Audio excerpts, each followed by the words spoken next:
Boa tarde, Francisco. Boa tarde. Olá, boa tarde, está a ouvir-me bem? Perfeitamente, professora Gaming, ouve-me bem? Ouço, sim, senhora. Então, temos as condições reunidas para começar a nossa conversa. Boa tarde ao Francisco, boa tarde a quem está a chegar. Primeiro que tudo, e não só por uma questão de cortesia, mas é de facto sincero, o que lhe vou dizer de seguida. Muito obrigada pelo seu convite. É um gosto, é um orgulho estar a conversar passados 4 anos ou 5, não é? 4. Com alguém, 4 anos, com alguém que eu conheci na Este e que agora está aí a tocar uma série de áreas da hotelaria, ou seja, basicamente hoje vamos conversar com o jovem hoteleiro. O Francisco Dias Martins é licenciado em Direção e Gestão Hoteleira. Neste momento trabalha como assistente de direção no Sana Metropolitan. Numa conversa anterior, o Francisco disse-me que as suas funções, mas já vamos saber um pouco mais sobre isso, mas o Francisco disse-me que tem a ver um pouco com funções de aconselhamento, de consultoria, mas falou-me de outras características que nós vamos gostar de saber. Só antes de lhe dar a palavra, só gostava de deixar umas notas, porque, como o Francisco sabe, nós já começámos esta rubrica esta conversa logo no início do confinamento. Já falámos de diversos assuntos, já tivemos diversos representantes da ESTE, docentes, não docentes, e começámos há pouco tempo a ter alunos não, já graduados dos nossos cursos de licenciatura. Hoje, relativamente ao curso de Direção e Gestão Hoteleira, eu só gostava de deixar algumas notas relativamente à formação deste curso. O nome é claro, sabemos que o propósito da formação ao longo dos 6 semestres do curso de DGH, como nós chamamos, não é? É fornecer precisamente os estudantes com competências na área da gestão, de direção, do planeamento, gestão financeira, gestão de qualidade, marketing, enfim, tudo isto no âmbito da hotelaria. Não sei se quando o Francisco era nosso estudante já havia, mas nós agora temos outra coisa, nós agora temos um mestrado em gestão hoteleira, que é ótimo porque as pessoas entram para a gestão hoteleira, acabam a licenciatura e depois podem ponderar fazer o mestrado. Outra nota, ainda antes de lhe dar a palavra, Francisco, é o seguinte, como eu disse há pouco, já ao longo destas várias sessões de conversa, já falámos da hotelaria, do modo como o setor hoteleiro foi impactado por esta crise pandémica, como foi uma das grandes vítimas deste contexto de crise que estamos a atravessar. E nessa altura tivemos cá alguém que o Francisco deve conhecer, a professora Paula Ramalho, Perfeitamente. que sim, foi sua professora então. Foi sim. Dá aulas então, como sabe, de gestão de alojamento, se não me engano, no segundo ou no terceiro ano. No terceiro ano, creio, e também dá a introdução às operações hoteleiras no primeiro ano. Ora bem, perfeito. Então, quando a professora Paula Ramalho cá esteve, e como eu disse há pouco ao Francisco, estávamos naquela fase mais assustadora, digamos. Nós agora acabamos por nos habituar, por nos ajustar em vários níveis, mas na altura em que a professora Paula Ramalho esteve à conversa connosco, estávamos muito ainda no domínio ou na lógica das previsões, o que é que poderá acontecer. A professora Paula Ramalho falou muito de como é que poderia acontecer na prática o processo de soft reopening, não opening, mas se calhar mais reopening. Falou muito da necessidade que algumas áreas em específico dos hotéis iriam ter em termos de nova formação. Portanto, hoje o que nós vamos ter é a opinião de alguém que está no terreno e, mais importante do que isso, a meu ver, pelo menos, vamos ter a opinião de um jovem hoteleiro. E é isso que importa.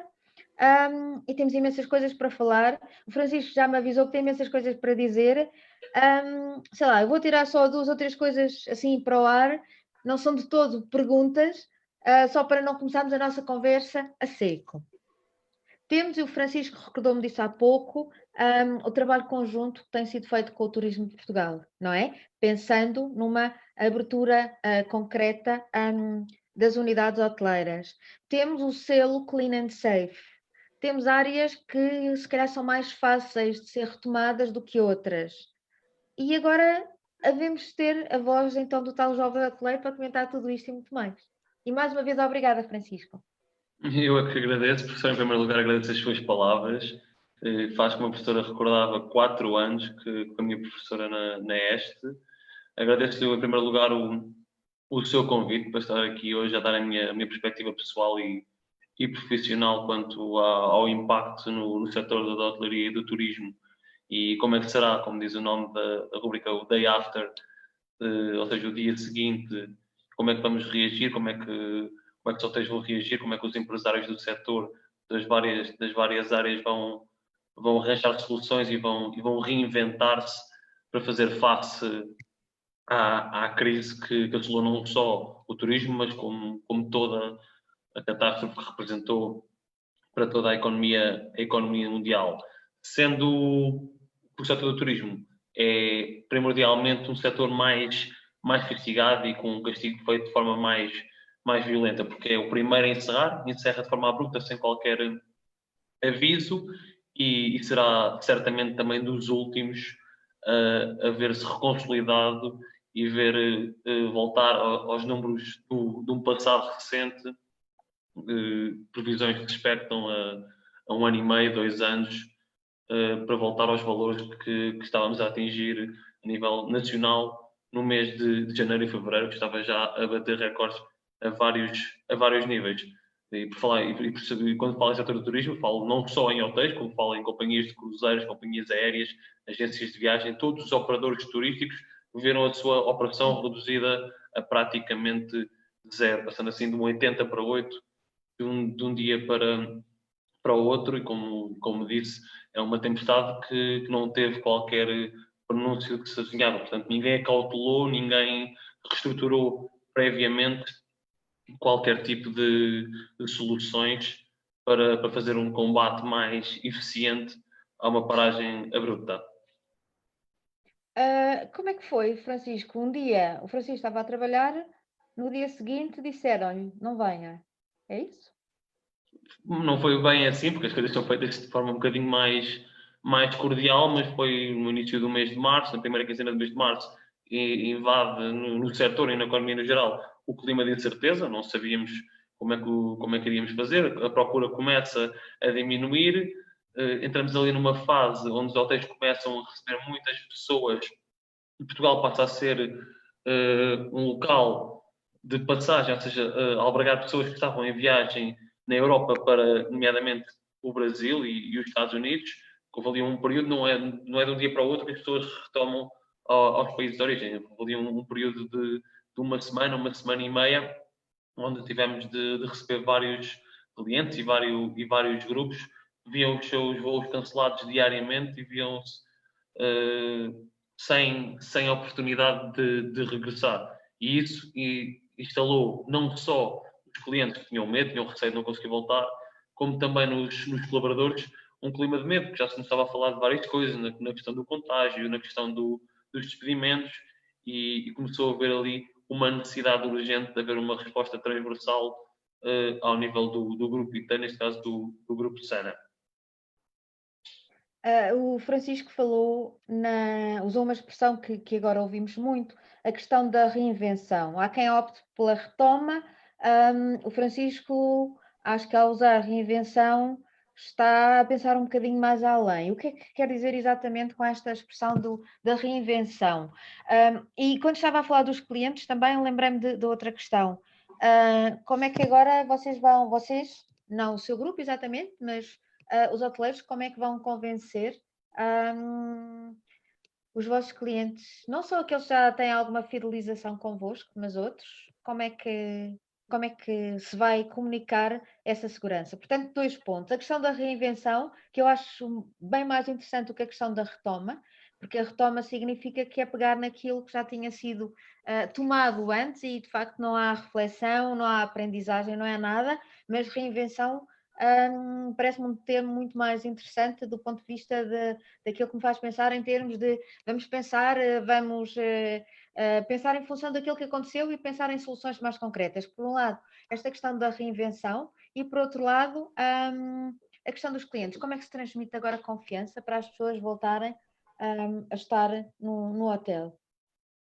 É uma excelente questão, tanto o ponto da reinvenção como o ponto da retoma, porque têm sido os dois pontos mais trabalhados nestes últimos 2 meses e meio, onde os hotéis estão fechados, a grande maioria deles, ainda assim as equipas não param de trabalhar e não param de pensar formas de conseguir garantir a segurança, de se consiga combater aquele que é o principal problema de hoje, que é o medo e o receio dos nossos potenciais clientes e dos nossos potenciais visitantes, porque mais do que a retoma é preciso perceber como é que cativamos e como é que conseguimos preparar as unidades para transmitir confiança, e essa é a palavra-chave, aos clientes. Quanto à reinvenção, no que a pandemia diz respeito, o setor hoteleiro e o setor do turismo tem vindo a ser pioneiro em todos os aspectos da inovação. Prova disso é o produto turístico que nós temos em Portugal, e que nos últimos 3 anos Portugal foi eleito como o melhor destino do mundo, e Lisboa uma das melhores cidades para ser visitada, e essa ascensão é notória não só nesses prémios alcançados, como também no aumento do volume de turistas. Ainda assim, no que diz respeito à medida de prevenção, o setor hoteleiro e o produto hoteleiro vai ser sempre um P2P, person to person, ou seja, vai ser um serviço de pessoas para pessoas. Como tal, nesse aspecto, a reinvenção não tem grande margem, a não ser por via do corte de algum relacionamento que afeta diretamente o serviço prestado, porque as pessoas, quando vão ao hotel, querem ser servidas de forma personalizada, e por mais que se tente reinventar nesse aspecto, há coisas que só uma pessoa consegue fazer para outra pessoa, e que não há robôs que o consigam fazer. Havendo já protótipos, não vêm substituir, poderão ser produtos diferentes, mas não vêm substituir o serviço hoteleiro e o produto hoteleiro convencional. É necessário repensar a forma como as empresas, e a relação entre empresas e empresas, e empresas e cliente é feita, ou seja, pensar de forma macro, pensar que deve haver uma cooperação entre os stakeholders, porque o setor é muito mais do que apenas hotéis. É necessário repensar outras questões, operadores turísticos mais pequenos, prestadores de serviços complementares a uma estadia de um cliente que, dada a sua dimensão, podem não ter suportado ou aguentado tão bem a crise como um grande grupo hoteleiro. E repensar também a questão da procura, como estava a falar há pouco. A premissa inicial é reconstruir a confiança do consumidor, e para isso é necessário criar todas as condições para que volte a fazer do turismo o setor tão importante que é para a economia portuguesa, e que representa tanto para a economia portuguesa, não só do ponto de vista económico, como do ponto de vista da mão de obra e das pessoas que têm. Numa primeira fase, será notório que o turismo interno será a prioridade, e será uma das formas de começarmos a reagir à procura, e será por aí que devemos apostar.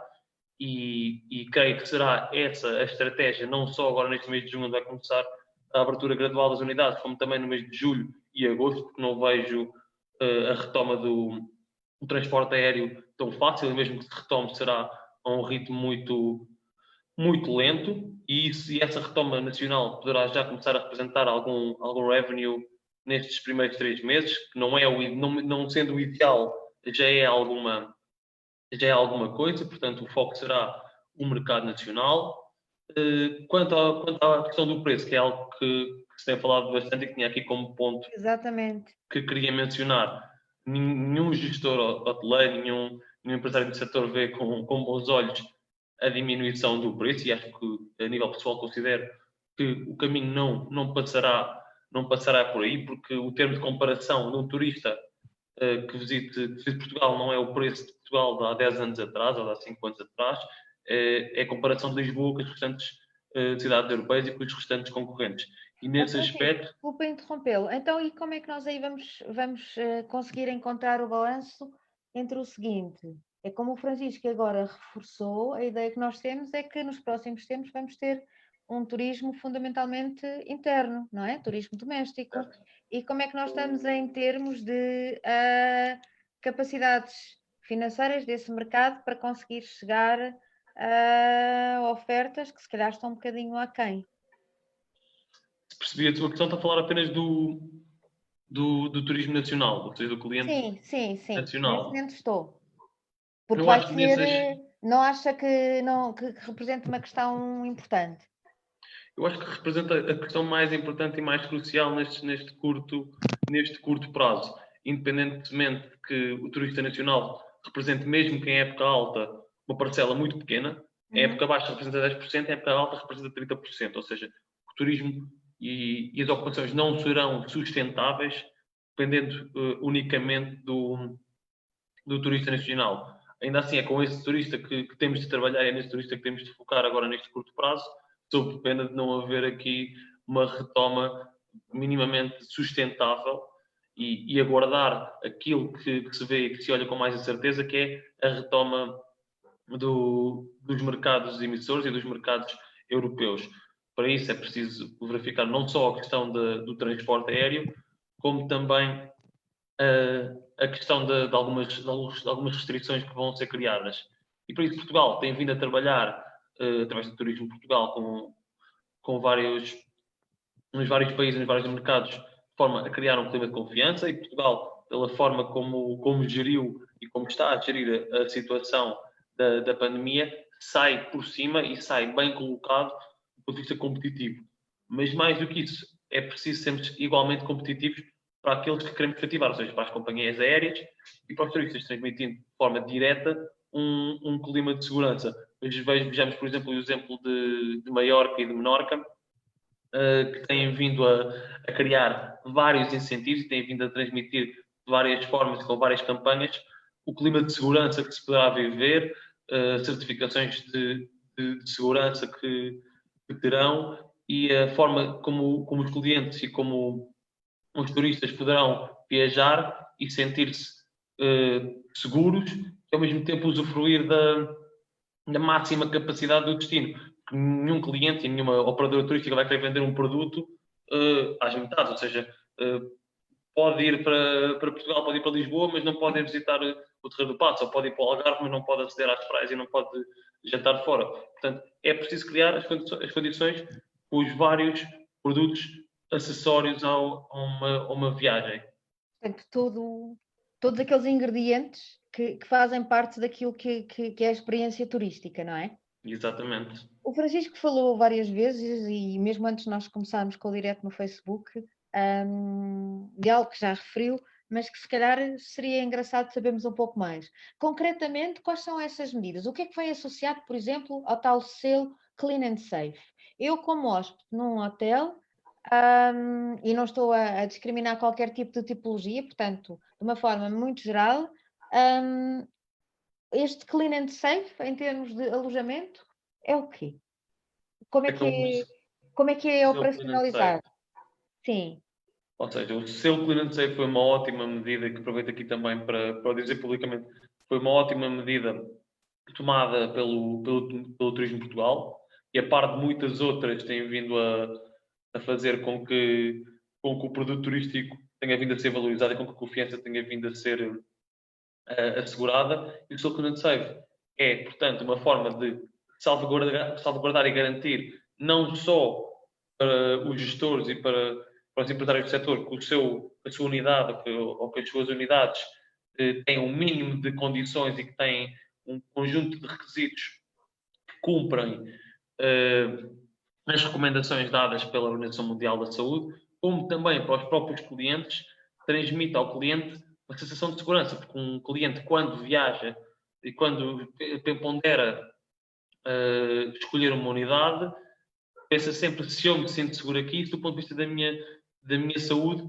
se tenho efetivos motivos para sair de casa para outro sítio, porque as pessoas conseguem colocar na sua pirâmide aqui das prioridades a sua segurança e a sua saúde muito à frente do lazer ou do próprio produto do consumo turístico. É este, sem sombra de dúvidas, o raciocínio dos consumidores e percebem que mesmo que os preços não baixem e que os preços se mantenham, que haja esta estabilização, pelo menos temporária, dos preços, até que se perceba onde será a procura, que o preço acarreta também, irá acarretar sempre, todas as medidas de segurança estão a ser cumpridas. A par do seu Clean and Safe, foi também feita uma formação por parte do Turismo Portugal em várias sessões para que seja consciencializado os atores e os operacionais para os próprios requisitos que têm de cumprir, não só quanto à limpeza dos vários outlets, quanto à limpeza das áreas, quanto à desinfecção, como também quanto à necessária informação dos colaboradores. E nesse aspecto, as várias unidades, os vários grupos daquilo que eu tenho conhecimento, estão eles próprios a ir um pouco além daquilo que são os requisitos do Clean and Safe. No caso do Grupo Sana, a par do Clean and Safe, foi também instaurado o Safe Sana, que são requisitos e são procedimentos extra, suplementares ao selo, que irão atestar outro tipo de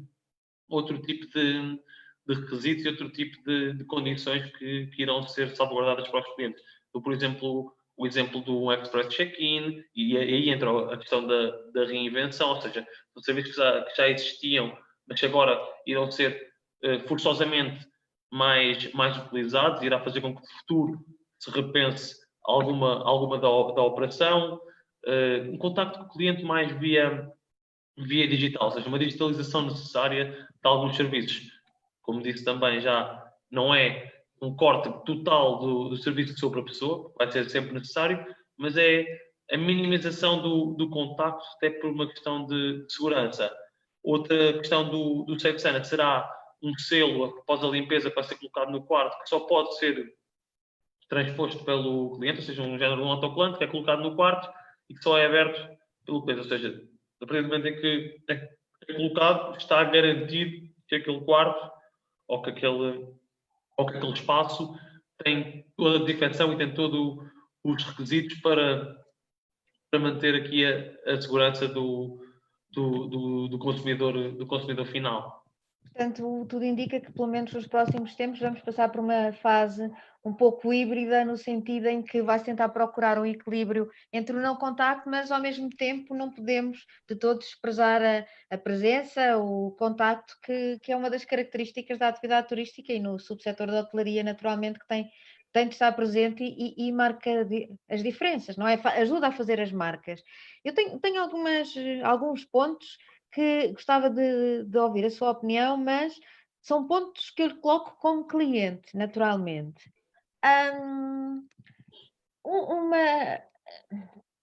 Especialmente quando uma pessoa começa a viajar, eu acho que comecei a sentir isso mais, mas de qualquer forma ainda continua ou continuava a ser um dos momentos mais interessantes do dia, enquanto hóspede de um hotel, aqueles fantásticos buffets de pequeno almoço.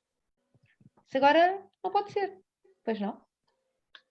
Poderão sempre existir e necessariamente vão ter de existir, porque se a partir do momento em que assumimos a reabertura das unidades e que assumimos que o serviço vai ser prestado no máximo daquilo que é a magnitude global do serviço convencional, vai existir buffets e isso está contemplado também nas alterações, nomeadamente com doses individuais. Não vai ser o mesmo serviço, não será o mesmo produto, ainda assim, na medida do possível, o trabalho e os objetivos dos gestores hoteleiros é providenciar um serviço o mais completo possível. Como disse há bocado, quem irá ganhar aqui, entre aspas, a competição, podemos chamar assim, do melhor destino ou do destino mais apetecível face aos restantes, é aquele que da forma mais segura conseguir providenciar o serviço mais completo e que não seja, o cliente não irá sair de casa, como disse há bocado, para uma unidade hoteleira no Algarve, se não puder aceder à praia, se não puder ter uma refeição fora em segurança. E passará muito por aí. Vocês estiveram fechados 2 meses e outros que não irão abrir até ao final do verão, até porque não irá compensar, ou seja, a abertura será gradual. Então irão abrir ajustando alguns dos procedimentos e será um soft opening, onde de forma constante vai-se medir aqui o pulso àquilo que é possível fazer e aquilo que não é possível fazer e vai-se ler as mensagens que os clientes deixam e irá existir também questionários internos para perceber aquilo que está a correr menos bem, para que se possa alterar. Porque isto é uma novidade não só para os hoteleiros, como também para os clientes. Exatamente, exatamente. Principalmente, creio eu, mas principalmente os designados hotéis de cidade, têm uma componente muito forte da sua atividade no turismo de eventos, não é? No Segmento mais, mais, sim. exatamente, Congressos, conferências, eventos. exatamente. Então, essa zona agora, hotéis que tivessem aí a sua maior fonte de receita, digamos, agora há uma grande amputação económica, não? Esses hotéis são os mais prejudicados, Uhum. até porque a abertura e os planos de abertura contemplam sempre a procura. E a procura será incerta, e não temos aqui a procura não será linear como tal. Como disse há bocado, vai-se medir o pulso e vai-se estar em constante mutação face à procura e face àquilo que os clientes pretendem, mas os hotéis que têm um segmento mais, os hotéis de cidade, que têm como principal cliente o cliente de congresso, o cliente de eventos, serão, sem sombra de dúvida, os últimos a abrir.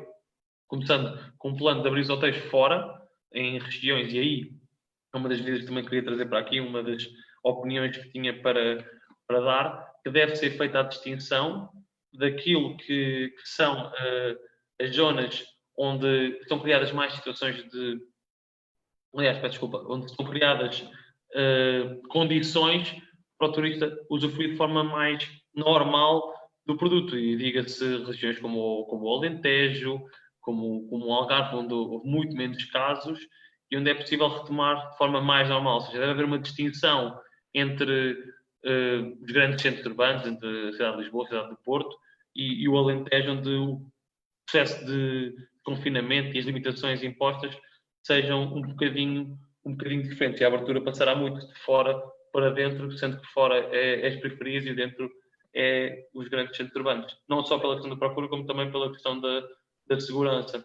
Pois nós temos tido recentemente, eu recordo na semana passada de ter visto parte de uma reportagem na televisão que falava das taxas das reservas no designado turismo rural, não é?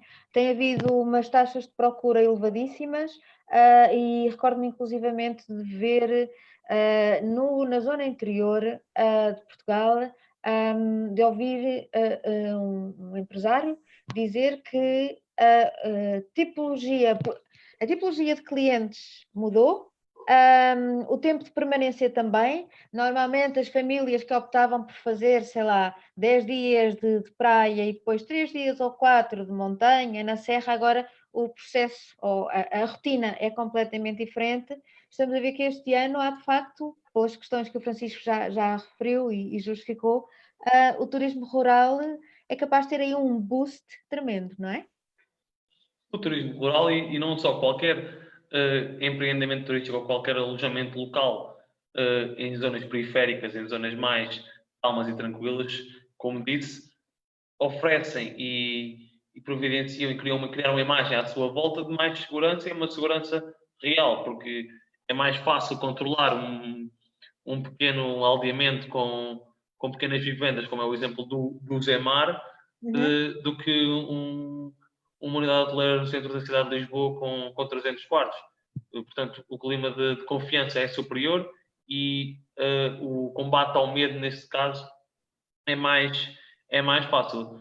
E com o estímulo e com as várias campanhas que têm vindo a ser feitas pelos vários grupos hoteleiros de visita ao próprio país, ou seja, fazer turismo cá dentro, como a professora acho que já mencionou, ou se não foi num qualquer artigo que li aqui na página da Este sobre isso, será muito por aí que se deverá apostar e será essa a mensagem que se deve transmitir aos portugueses.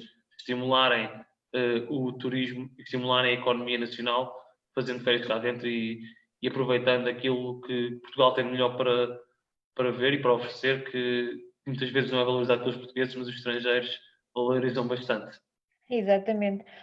Por falar em artigo, foi através precisamente de um artigo que o Francisco publicou numa revista que a este e eu chegámos até si. Nesse artigo, o que é que o Francisco discutia? Quer dizer, eu sei, não é? Portanto, é uma pergunta retórica. Mas Claro. nesse artigo, o que é que o Francisco discutia? A que conclusões é que chegava? Se Aquele calhar artigo muitas foi delas numa, já nos referiu, mas de qualquer forma, aquele artigo foi numa fase mais embrionária da pandemia, que salvo erro foi em abril, início de abril, final de março. Portanto, sim, o eu contexto diria não mais era, abril, sim. o contexto era um bocadinho Então um é bocadinho engraçado, se diferente. calhar, tentar fazer a comparação das expectativas e de agora, como é que as coisas correram. Aquele artigo era um bocadinho uma pequena análise ao impacto que foi no setor e elenquei também algumas soluções e algum caminho que se devia trilhar e percorrer. E por traços gerais foi um bocadinho isso que tentei expor aquele artigo e a professora também teve a oportunidade de ler, portanto saberá mais a pormenor aquilo que abordei. Ainda assim, a ideia era lançar uma pedra para que se possa pensar, acho que o título do artigo era o turismo que se segue. O turismo que segue, sim.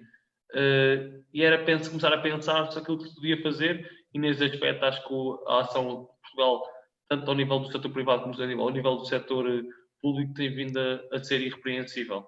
Claro que está, a incerteza que já na altura também parava, agora um pouco menos, porque já estamos numa fase mais objetiva de retoma, ainda assim, mas junho que será crucial, porque o plano de reabertura das unidades ainda não está fechado, ou seja, ainda está por confirmar. Mas já, por exemplo, o Grupo Sana só tem 2 hotéis a abrir com previsão de abertura, que é o Sana de Sesimbra e o Epic Sana Algarve, agora no início de junho. Portanto, continuaremos a pensar o futuro e continuaremos a pensar o turismo da manhã, o turismo que se segue. E falando aqui da questão do turismo que se segue, neste momento é preciso pensar no agora e no que é que devemos pensar. Na questão do layoff, por exemplo, que tem de ser repensada para o setor do turismo em específico, mesmo que não sejam o layoff simplificado nos moldes atuais, que eram contemplados por 3 meses, terminando agora no final de junho, se pensa aqui numa outra qualquer medida que permita assegurar e salvaguardar os postos de trabalho.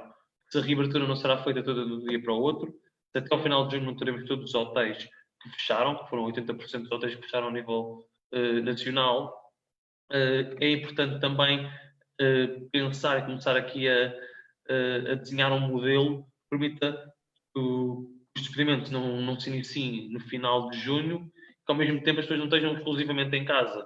E tenho aqui a sugestão de, quando as pessoas estão em casa, sejam abrangidas por um plano de formação profissional, que ao mesmo tempo ocupa os colaboradores e ocupa os profissionais do setor e irá capacitá-los e qualificá-los, tanto os trabalhadores como os empresários, para que no futuro possam ser uma mais-valia e uma ajuda grande na retoma, que mais do que junho, julho, como temos a falar agora no curto prazo, eu creio que será para o final do verão, setembro, outubro, onde os meios aéreos começarão a retomar a sua atividade de forma mais intensificada e os nossos mercados, os principais mercados emissores, irão ter também mais facilidade e mais confiança para começar a visitar o país. Nesse aspecto, sugiro também aqui planos de não só de crédito, ou seja, não só a questão da linha de microcrédito que o Turismo de Portugal criou, mas de forma mais ousada, sem qualquer planeamento económico por trás, algum regime de isenção de impostos, de taxas de contribuições para as empresas do setor, para que se possam aguentar neste período que não será fácil, porque a retoma não será imediata e as empresas não irão voltar a ter capacidade no curto prazo de fazer face às despesas. Portanto, todas as medidas que se possam criar num curto prazo que possam fazer com que a liquidez e a tesouraria das empresas seja salvaguardada, acho que são de refletir, são de pensar e que não termina a crise do setor do turismo não irá terminar em junho e a recuperação não será rápida como noutras áreas da economia. Pois há uma série de eventos, de atividades, etc. Está tudo a ser atirado para o final do ano, não é? Vamos estar positivos e vamos esperar que isso aconteça, não é? Aqui a confiança e a positividade é sempre importante, mas creio que seja difícil. Eu acho que se terminarmos o ano a fazer face no break-even, a fazer face aos custos, já será positivo. Foram 2 meses, o mês de março, abril e maio, com praticamente zero faturação, o mês com quebras de 90% da procura, e o mês de junho, julho e agosto espero-se também seja não muito acima. Portanto, terminarmos o ano no zero, ou seja, nem a perder nem a ganhar, já será uma grande vitória. E depois pensar-se, claro, a questão da retoma das relações e do tráfego aéreo com os países que nos providenciam mais clientes, como o caso do Reino Unido e de Espanha. Sendo que no caso espanhol, com a reabertura das fronteiras que se prevê para 15 de junho, possamos aqui ganhar aqui uma almofada de ar naqueles clientes que fazem férias através de carro, porque é inconcebível qualquer outro país visitar Portugal de carro. Claro, claro, claro. E agora, independentemente, mais uma vez, do motivo da viagem, da tipologia de unidade de alojamento, etc., eu acho que transversal a todos os hóspedes é a certeza de que se eu precisar de me ir embora, eu vou conseguir sair daqui rapidamente, não é? Nós até agora temos estado a falar, seguindo o título da nossa conversa, no Day After. Mas, como eu disse no início, é de facto um gosto e um orgulho estar a falar com um graduado da ESTE que, ao fim de quê? 4 anos, por aí, é assistente de direção. Portanto, agora, Francisco, a minha sugestão é a seguinte: vamos esquecer o Day After da hotelaria e vamos pensar no day after do curso. Ou seja, o que é que se passou durante estes 4 anos e acabou o curso, no final do sexto semestre teve mais um estágio, certo? Mais um estágio curricular e agora nesta altura é assistente de direção. Explique lá a receita, se faz favor. Não é uma receita, acho que nada se conquista sem trabalho e sem mérito. E neste setor, acima de tudo e mais do que em muitos outros, é importante ter um conhecimento transversal do funcionamento dos hotéis. E sou apologista máximo e sou apoiante máximo da existência dos estágios, porque os estágios desbloqueiam coisas boas e más. Porque num estágio, tanto no estágio de segundo como terceiro ano, percebemos aquilo que gostamos, aquilo que não gostamos, aquilo que estamos talhados, aquilo que não estamos talhados. E foi exatamente isso. No meu estágio de terceiro ano, como a professora disse, comecei a estagiar já neste grupo onde eu atualmente trabalho, no grupo SANA, no EPIC SANA, na área de front office, estágio curricular obrigatório. Gostei do grupo, gostei da mentalidade do grupo, gostei do plano que tinham do ponto de vista de crescimento, foi algo que me cativou e nesse aspecto trabalhei e de forma gradual a ascensão também surge quando temos mérito para tal. Portanto, acho que a fórmula, acima de tudo, é essa: procurar as oportunidades, que neste setor são bastantes, agarrá-las, trabalhar e de forma meritória as coisas acabam por acontecer. E foi exatamente isso que se passou. Tive 1 ano e 11 meses no Epic Sana e há 1 ano e 3 meses que tive as funções de assistente de direção no Sana Metropolitan. Pronto, fantástico.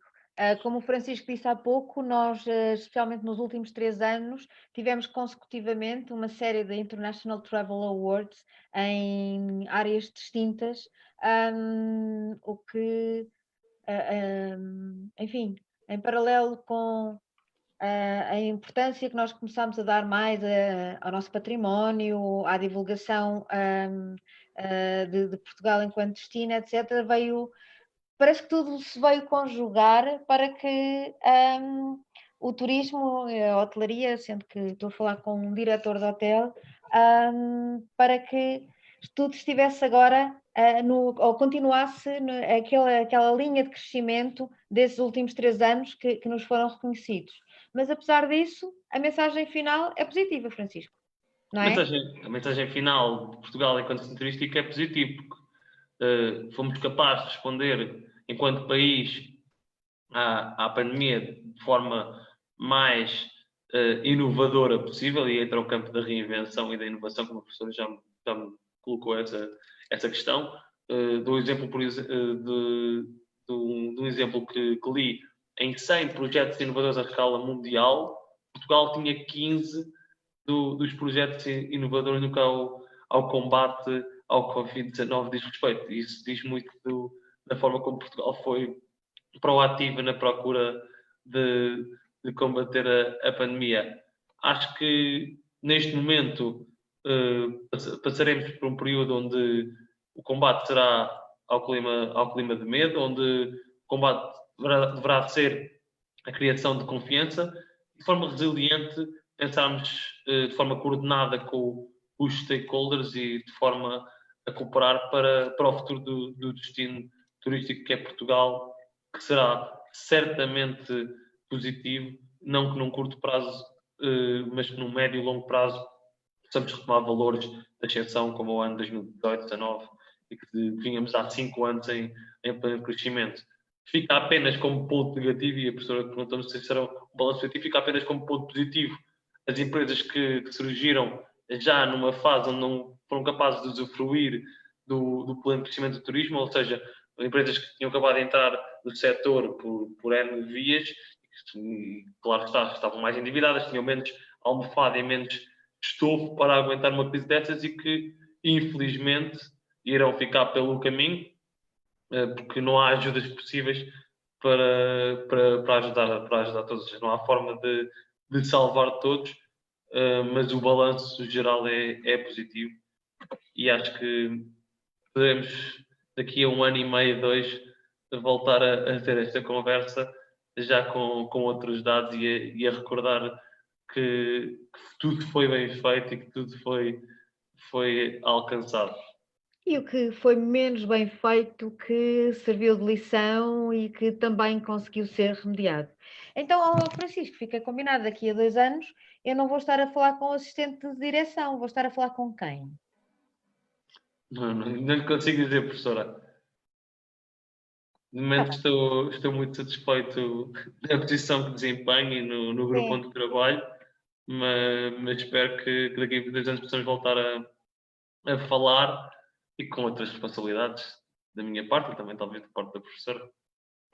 Eu sei que o Francisco, como hoteleiro sério e desperto para o mundo, quando combinámos esta conversa, eu sei porque, além de mais, o Francisco acabou de me recordar que tinha algumas notas que gostava de referir ao longo da nossa conversa. Alguma dessas notas ainda ficou por aí? Será que não alguma coisa que não tenha sido tocada que o Acho que Francisco... acabámos por tocar tudo. Acho que acabámos por tocar aquilo que era mais importante falar.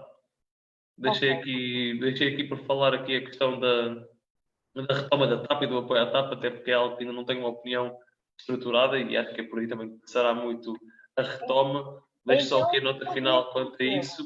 E acho que o foco da TAP e daquilo que é a base do recebimento de turistas em Portugal deverá ser neste momento privilegiar as linhas aéreas e os pontos aéreos para Portugal mais do que Portugal para Tunísia, Portugal para o Egito, Portugal para o Brasil. Acho que acima de tudo é capitalizar o máximo de turistas para o nosso país, Porto, Lisboa e até mesmo o Faro, que tem vindo a ser um pouco esquecido pela transportadora aérea portuguesa, e mesmo para a Madeira, onde representa um grande volume de recebimento de turistas, e acho que passa um bocadinho por aí. E acho que esse era um dos pontos que ficava por aqui por falar, e acho que assim Mas olha, é a Francisco, fórmula. se tiver disponibilidade, na próxima semana, no dia 9, se não me engano, é terça-feira,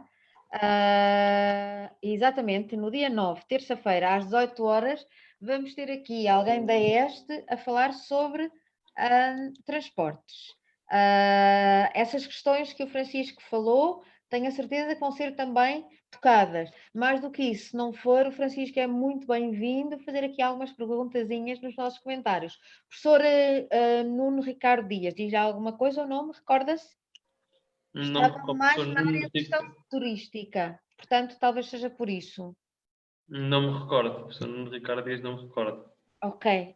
Então, fica convidado para vir cá na próxima semana assistir. E se calhar, antes de 1 ano e meio ou 2, tornamos a falar por aqui. Claro que sim, professora. Eu só queria, antes de me despedir e de lhe agradecer de novo, recordar que foi um gosto estar a falar com um aluno, ex-aluno nosso, graduado em Direção e Gestão Hoteleira. É um orgulho para a nossa instituição ver alguém que cresceu tão rapidamente e, mais do que isso, que uma pessoa, como eu disse há pouco, desperta, lúcida e que sabe tão bem discutir e movimentar-se neste mundo complexo do turismo, que de facto é uma maravilha, mas é uma maravilha. A maravilha é o que vocês dão cá para fora. Depois, o que se passa em termos de bastidores é trabalho duro, é trabalho árduo, e o Francisco falou precisamente disso, na necessidade da formação, das pessoas se aplicarem, da dedicação, etc. Portanto, Francisco, muito obrigada. Foi de facto um gosto, um orgulho, em nome da ESTE, que é esse o meu papel aqui. Acho que posso falar em nome da nossa instituição, que de facto é um prazer ver os nossos alunos conseguirem continuar a trabalhar na área para a qual estudaram durante 3 anos, alguns mais, com estágios, enfim, toda essa informação, todo esse interesse pela realidade que estamos agora a passar. E gostava de, como disse, se tiver a oportunidade, na próxima semana, venha aqui meter-se na nossa conversa com o professor Nuno Ricardo Dias sobre transportes. E só queria dizer só mais uma coisinha, porque nós temos de capitalizar uma conversa tão interessante. As candidaturas ao ensino superior este ano vão abrir um pouco mais tarde, prevê-se que abram só em agosto. De qualquer forma, as informações sobre a licenciatura em Direção e Gestão Hoteleira estão disponíveis no nosso site, nas nossas redes sociais. E era só isto, Francisco. Muito obrigada. Muito obrigado, professora. Muito obrigado mais uma vez pelas suas palavras e pelo convite. Obrigada, Francisco. Até breve. Bom trabalho, boa retoma, Obrigado. boa reinvenção.